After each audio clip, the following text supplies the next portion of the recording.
नमस्कार। आकाशवाणी जयपुर अजमेर से प्रस्तुत हैं प्रादेशिक समाचार।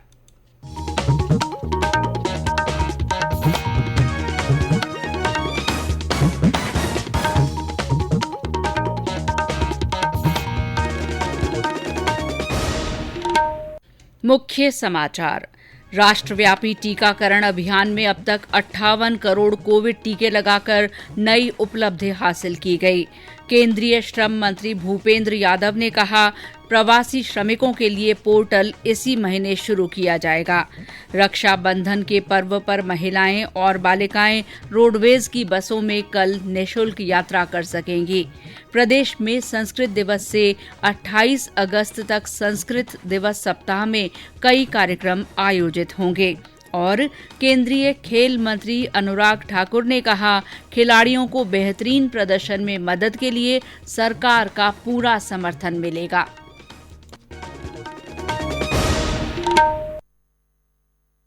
समाचारों के साथ मैं शीला चावला। देश भर में 18 वर्ष से अधिक आयु वर्ग के लिए सरकारी केंद्रों में निःशुल्क कोविड टीकाकरण अभियान जारी है।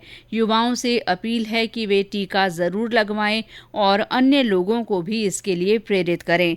जब तक आवश्यक न हो घर से बाहर न निकलें और सुरक्षा के 3 सरल उपायों का पालन करें। मास्क लगाएं, 2 गज की सुरक्षित दूरी बनाए रखें, हाथ और चेहरा साफ रखें। और अब समाचार विस्तार से। देश ने आज कोविड टीकाकरण अभियान में 58 करोड़ का आंकड़ा पार करते हुए एक नई उपलब्धि हासिल कर ली है। केंद्रीय स्वास्थ्य मंत्रालय ने इसे कोविड-19 के विरुद्ध संघर्ष में एक नई उपलब्धि करार दिया है। देश में कोविड से स्वस्थ होने की दर इस बीच बढ़कर 97.54% हो गई है। पिछले 24 घंटे में 36,000 से अधिक कोविड रोगी स्वस्थ हुए हैं। इस बीच 34,000 रोगियों में कोविड-19 की पुष्टि हुई है। इधर राज्य में आज 23 रोगियों में कोविड की पुष्टि के साथ ही इसके सक्रिय मामलों की संख्या 167 हो गई है। आज राज्य में इस संक्रमण से किसी की मृत्यु नहीं हुई है। जयपुर जिले में आज कोविड के सबसे ज्यादा 6 मामले सामने आए हैं।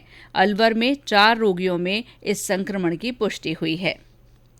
केंद्रीय औषधि मानक नियंत्रण संगठन CDSCO ने देश में 12 वर्ष और उससे अधिक आयु वर्ग के बच्चों के लिए कैडिला हेल्थ केयर की DNA आधारित कोविड वैक्सीन ज़ायकोव-D के आपात उपयोग की अनुमति दे दी है। CDSCO की विशेषज्ञ समिति के परामर्श से तीसरे चरण के नैदानिक परीक्षण के परिणामों के मूल्यांकन के बाद इसे मंजूरी दी गई। इस वैक्सीन की 3 डोज दी जाएंगी। पहली डोज देने के बाद 28वें दिन दूसरी और 56वें दिन तीसरी डोज दी जाएगी। प्रधानमंत्री नरेंद्र मोदी ने ज़ायकोव-D वैक्सीन को देश के वैज्ञानिकों की महत्वपूर्ण उपलब्धि बताया है। केंद्रीय स्वास्थ्य मंत्री मनसुख मांडविया ने कहा कि ज़ायकोव-D को मिलाकर भारत में अब 6 कोविड वैक्सीन को मंजूरी दी जा चुकी है और ये देश में ही विकसित दूसरी वैक्सीन है। केंद्र सरकार की ओर से कोरोना के प्रति जागरूकता लाने के लिए जन आंदोलन चलाया जा रहा है। इसी के तहत आकाशवाणी जयपुर के समाचार बुलेटिनों में प्रसारित की जा रही विशेष श्रृंखला जनता का संदेश जनता के नाम में सुनिए हमारे श्रोता का संदेश। मैं श्री राम जानी, ग्राम थोप, तहसील ओसिया, जिला जोधपुर से सभी देशवासियों को भाई बहन का प्रेम का प्रतीक रक्षाबंधन की हार्दिक शुभकामनाएं। और मैंने कोरोना वैक्सीन की दोनों डोज लगवा ली है और मैं अपने आप को बहुत खुश महसूस कर रहा हूँ। कोरोना का खतरा अभी तक नहीं टला है। बाहर जाने पर मास्क जरूर लगवाएं, हाथ मुंह साफ रखें, बार बार साबुन से हाथ धोते रहें और अपने बारी आने पर कोरोना वैक्सीन जरूर लगवाएं। अफवाहों पर ध्यान नहीं दें। हमारे अन्य श्रोता भी कोरोना जन जागरूकता आंदोलन से जुड़ सकते हैं। जो लोग कोविड टीका लगवा चुके हैं वे भी अपना संदेश भेज सकते हैं। इसके अलावा मास्क पहनने, व्यक्तिगत स्वच्छता और साफ सफाई पर जोर देने वाले संदेश भी रिकॉर्ड कर या टाइप कर हमारे व्हाट्सएप नंबर 9414052368 पर भेजे जा सकते हैं। चयनित संदेशों को आगामी बुलेटिनों में शामिल किया जाएगा। कोविड संबंधी राष्ट्रीय हेल्पलाइन नंबर हमारी वेबसाइट newsonair.gov.in पर उपलब्ध हैं। समाचारों में आगे बढ़ने से पहले कोरोना जागरूकता संदेश। चलो मिलकर एक शुरुआत करें, चलो एक फैसला आज करें, मास्क नहीं तो टोकेंगे, कोरोना को रोकेंगे, चलो एक इरादा करते हैं, चलो कुछ वादा करते हैं, मास्क नहीं तो टोकेंगे, कोरोना को रोकेंगे। समाचारों में आपका फिर स्वागत है। केंद्रीय श्रम, रोजगार, वन और पर्यावरण मंत्री भूपेंद्र यादव ने कहा है कि कोविड से उत्पन्न परिस्थितियों के बाद प्रवासी श्रमिकों का सर्वे कराया जा रहा है। इसी महीने प्रवासी श्रमिकों के लिए एक पोर्टल शुरू किया जाएगा, जहां सभी श्रमिक अपना रजिस्ट्रेशन करा सकेंगे। इससे श्रमिकों को सीमित बीमा का लाभ भी मिलेगा। अपनी 6 दिन की जन आशीर्वाद यात्रा के समापन पर आज अजमेर में पत्रकार वार्ता में श्री यादव ने कहा कि केंद्र सरकार ने श्रम कानूनों में सुधार के लिए कई कदम उठाए हैं और श्रमिक क्षेत्र में सामाजिक सुरक्षा का दायरा बढ़ाने के लिए सरकार लगातार प्रयास कर रही है। उन्होंने कहा कि सरकार रोजगार बढ़ाने वाले क्षेत्रों पर विशेष ध्यान दे रही है। एम्प्लॉयर का जो 12% था वो सरकार ने कुछ इंडस्ट्रियों को जो प्रोविडेंट फंड में रियायत दी ही थी श्रम मंत्रालय की तरफ से।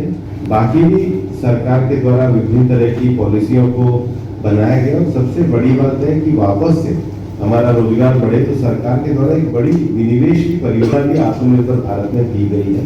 विशेष रूप से जिन क्षेत्रों में तुरंत रोजगार पैदा हो सकता है, 5 लाख करोड़ रुपए का विनिवेश सरकार के द्वारा जो 20 लाख करोड़ का पैकेज था, उस आत्मनिर्भर भारत योजना के अंतर्गत से देश में श्रम और रोजगार को बढ़ाने के लिए विभिन्न मंत्रालयों की तरफ से।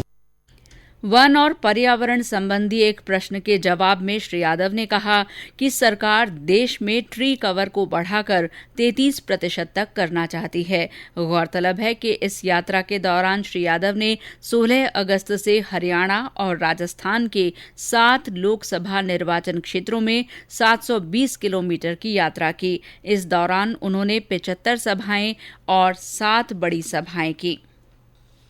कर्मचारी भविष्य निधि संगठन ईपीएफओ के सदस्यों की संख्या में इस साल जून में 12,83,000 की बढ़ोतरी हुई है। श्रम और रोजगार मंत्रालय के अनुसार जून महीने के दौरान कोविड के कमजोर पड़ने के कारण अप्रैल और मई की तुलना में अंशदाताओं की संख्या में काफी अधिक बढ़ोतरी हुई। इस नए अंशदाताओं में से लगभग 8,11,000 सदस्य पहली बार ईपीएफओ के सामाजिक सुरक्षा के दायरे में शामिल हुए हैं। जून महीने के दौरान लगभग 4,73,000 अंशदाताओं ने ईपीएफओ की सदस्यता छोड़ दी थी, लेकिन रोजगार बदलने के साथ ही वे फिर से संगठन के सदस्य बन गए हैं।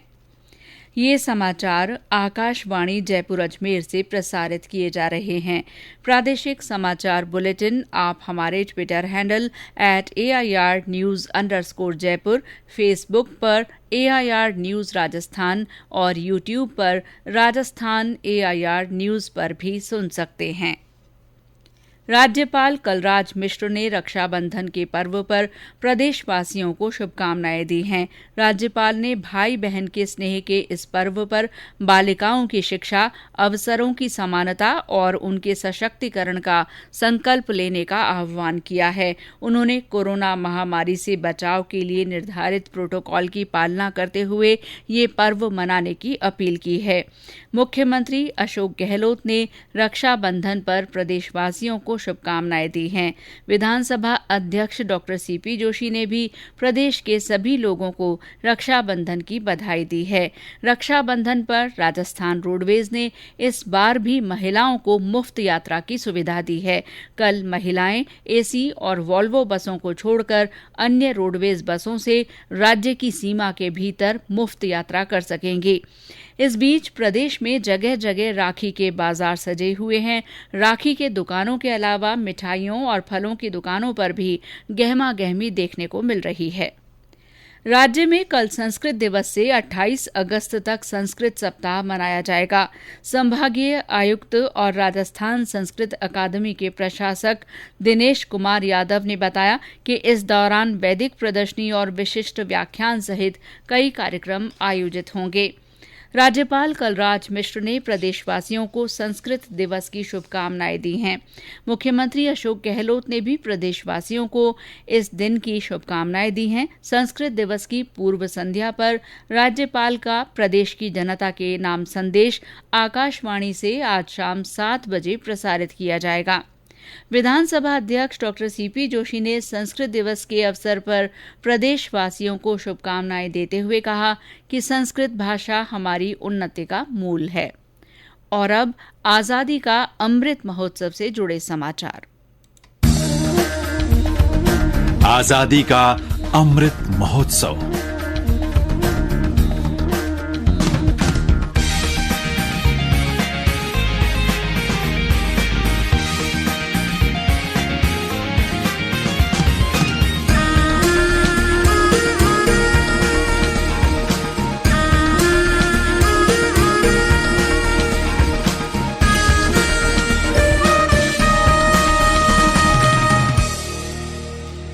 टोंक में आज नेहरू युवा केंद्र द्वारा आजादी का अमृत महोत्सव के तहत फिट इंडिया फ्रीडम रन का आयोजन किया गया।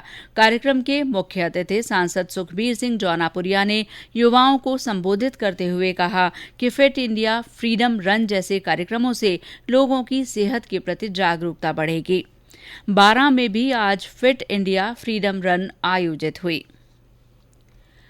चूरू जिले में आज सद्भावना सप्ताह के तहत राजकीय लोहिया महाविद्यालय में सद्भावना शपथ कार्यक्रम का आयोजन हुआ। अतिरिक्त जिला कलेक्टर लोकेश कुमार गौतम ने अधिकारियों और छात्र छात्राओं को सद्भावना की शपथ दिलाई। उन्होंने छात्र छात्राओं को नशा मुक्ति की भी शपथ दिलाई और कहा कि हर तरह के नशे से दूर रहकर स्वच्छ और स्वस्थ जीवन की ओर अग्रसर होना है।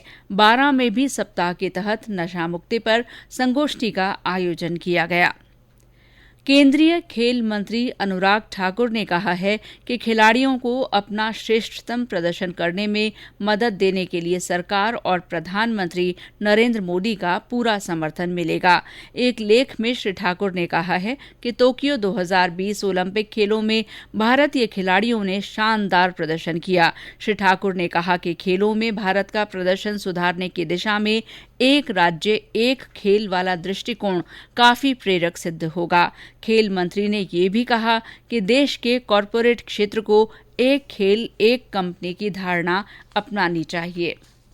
और अब मौसम। प्रदेश के पूर्वी हिस्सों में आज कुछ स्थानों पर बारिश हुई है। धौलपुर और भरतपुर में सुबह बारिश हुई। झालावाड़ जिले में आज काफी दिनों के बाद अच्छी बरसात हुई। इससे लोगों को गर्मी और उमस से राहत मिली है। बूंदी जिले में खटकड़ और अन्य स्थानों पर बारिश हुई है।